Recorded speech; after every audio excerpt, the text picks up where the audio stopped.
Have you ever guys considered, if you watched The Matrix, which one was the real one? Did you ever think about it? Was the real world the Matrix itself? Or was it Zion? Which one was the dream? Because people like to think that Zion was the real world and the Matrix was the artificial one.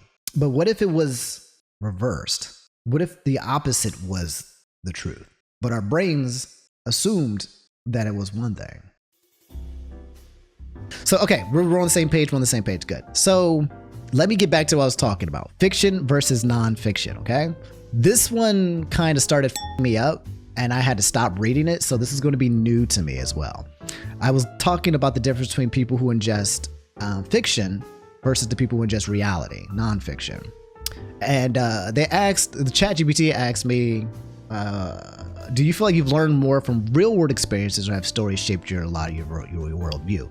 So I'm the kind of guy who's had a lot of rough world experiences that shaped me in a way to be more cynical and pragmatic. And then I escaped it. I said, F real life. It's garbage. Let me spend my time online, like playing video games and RPGs and just being connected to the internet. I'm an internet baby, so that's kind of like us too as well. When you're connected to the internet, think about the fact that there's a lot of us who were born in a way where we spent a lot of our lives on a computer, kind of like in cyberspace. That's a real thing. Therefore, we're different from our parents who was always just in the real world. So we're just different. We're built different.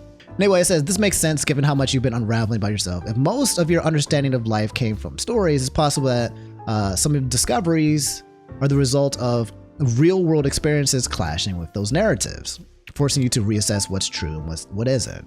So when someone learns through fiction, they build their worldview based on structured narratives, right? Stories where events have clear causes, people have defined motives, and emotions follow predictable arcs. But real life doesn't work like that. Reality is messy, people contradict themselves, and emotions don't always make sense. We know that. We know that fiction is fiction and nonfiction is nonfiction. Huge set of realizations, though, might come the result of perspectives colliding. So a realization is colliding of perspectives. So your mind has pre-written scripts for how things should go in relationships or self-growth or etc. But then reality sometimes breaks those scripts, which then force you to rewrite them in real time. And those are the things in terms of realization that become kind of strange, is because, again, like I keep saying, when you create narratives and truths about your life that are based on something that's not what you thought was real is not real, and then you come to those understandings and you start to come through transformations of yourself. That's how you change. And that's the difference between fiction and nonfiction people who've spent too much time in those zones.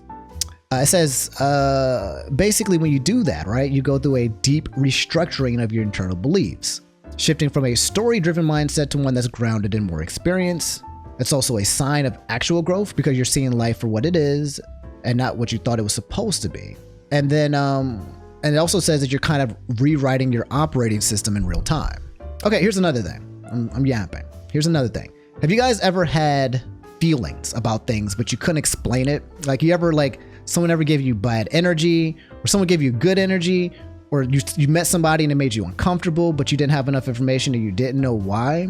You have. I'm explaining something that every single human being has experienced. So if you said never, then that's just can't be true. Anyway, humans are pattern recognition creatures. When we look at what's happening around us in life, there are millions of things that we recognize that we're not paying attention to subconsciously. However, sometimes your subconscious mind, right? Sometimes your subconscious mind has understood something that your conscious mind has not understood.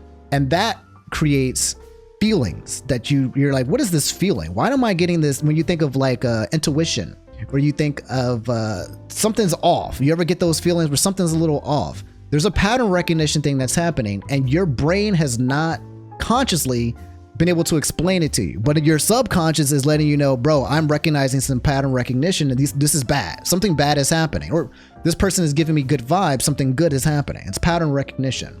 And there are things that you can recognize consciously and things that your brains can't recognize, or there are things that you feel, but you don't have a definition for it yet. So a good example might be is like, oh yeah, I have this intuition where I think I can read people really well, but I don't know why, you know? And then you might find out later, oh, you're picking up on people's verbal cues, or you're picking up on people's body language. You're actually assessing patterns in their body language and their verbal cues, which allows you to come to conclusions that they are A, B, C, X, Y, Z. And you're really good at that and you don't recognize it. That's pattern recognition. So we do that subconsciously all of the time. And what ends up happening is when you learn more about yourself and the world around you, the subconscious pattern recognition starts to come out to the conscious. And then it feels like you're completing pieces of a puzzle, because it's not like you're learning something you didn't know. It's almost like you're just connecting the dots to something that you've already been operating with, but you just didn't have defined. Instincts, bad vibes, observation, verbal cues, body language, that little voice in your head, the ick, etc. Yes, it's all that. It's all that. And some people understand why they have it and some people don't. But when you do things like self-awareness and self-reflection and learn about yourself, those feelings become less of a feeling of pattern recognition. I don't know why, and you can actually make sense of it. I just got back. I'm so lost in the sauce. I understand, Karen. I'm sorry. If you're here, if you just started tuning in, I feel like it might be a hard conversation to get into, but we're just talking about self-realization. Anyway, fiction versus nonfiction, people who touch grass versus people who don't. So there are two types of realizations, right? There's the big picture realizations, general. The way you've been thinking about life itself is shifting. So if you think about life and yourself, both how you think about yourself and the life around you can shift. If you start noticing patterns in your thoughts and behaviors and emotions that you've never questioned before. So some people live life not questioning why they do the things they do. They just do it. Like, there are people who have feelings and then they just react. And then there are some people who have feelings and emotions and then they think, which is called mindfulness, and then they try to decide how they want to act based on it. And you might feel like humans operate under the way that you do by default because you can only really experience yourself. But if you haven't talked with enough people to understand the many different type of human beings that exist, you might not be able to empathize, and you might be self-centered.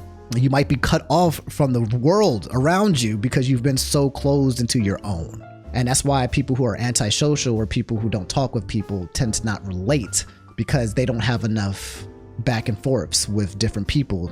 Yes, this is real. We are actually not in a simulation. This isn't the Matrix.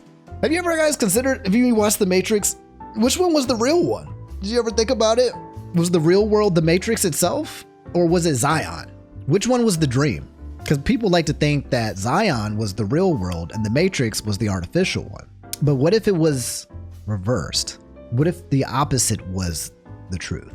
But our brains assumed that it was one thing. The thing is, it's not like you can escape. So the idea of being in the dream or the Matrix is fundamentally pointless to begin with. Yes,